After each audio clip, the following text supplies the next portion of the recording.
నమస్తే. ప్రస్తుతం చాలా మంది డబ్బులను జేబులో పెట్టుకోవడమే మర్చిపోయారు. ఎక్కడికి వెళ్ళినా స్మార్ట్ ఫోన్ సహాయంతో డిజిటల్ చెల్లింపులు చేస్తున్నారు. వీధి వ్యాపారుల నుంచి బడా మాల్స్ వరకు డిజిటల్ పేమెంట్స్ అంగీకరిస్తున్నాయి. దీంతో డిజిటల్ పేమెంట్స్ పరిమితి పెరిగిపోతోంది. అంతేకాకుండా ప్రస్తుతం అనేక యూపీఐ పేమెంట్స్ యాప్స్ అందుబాటులో ఉన్నాయి. పేటీఎం, గూగుల్ పే, ఫోన్పే వంటివి ప్రస్తుతం మార్కెట్లో ఆధిపత్యం చెలాయిస్తున్నాయి.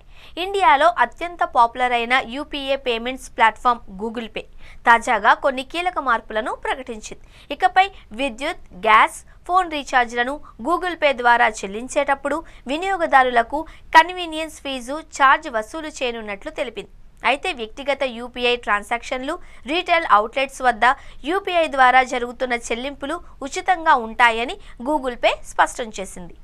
కొత్త మార్పుల ప్రకారం గూగుల్ పే ద్వారా డెబిట్ లేదా క్రెడిట్ కార్డులను ఉపయోగించి చెల్లింపులు చేసే వినియోగదారులకు కన్వీనియన్స్ ఫీజు చెల్లించాల్సి ఉంటుంది.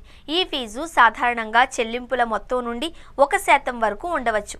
ఉదాహరణగా మీ విద్యుత్ బిల్లు 1500 రూపాయలు అయితే అదనంగా 15 రూపాయలు ఫీజు చెల్లించాల్సి ఉంటుంది. గూగుల్ పే కొత్త ఫీజుల విధానం ఇతర యూపీఐ ఆధారిత పేమెంట్స్ ప్లాట్ఫామ్లలో ఇప్పటికే అమలవుతున్నాయి. పేటీఎం, ఫోన్పే వంటి ప్లాట్ఫామ్లలో ఇప్పటికే బ్యాంకు కార్డుల ద్వారా చెల్లింపులకు ఇలాంటి ఫీజులు అమల్లో ఉన్నాయి.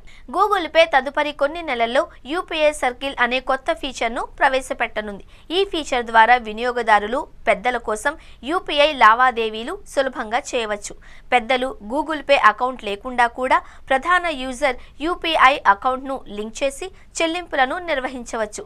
ఈ విధానం ద్వారా ప్రధాన యూజర్ తమ కుటుంబ పెద్దల ట్రాన్సాక్షన్లను శాసించగలుగుతారు.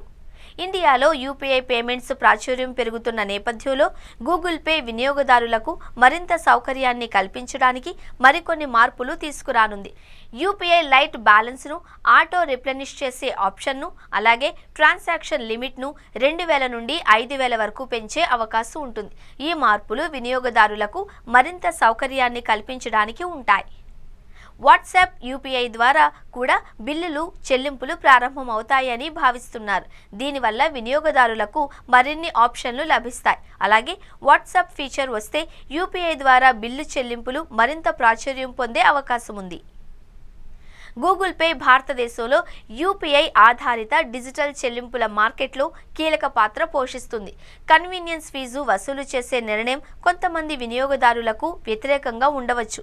అయినప్పటికీ గూగుల్ పే ఇచ్చే కొత్త ఫీచర్లు, సౌకర్యాలు వినియోగదారులను మరింత ఆకర్షించే అవకాశం ఉంది.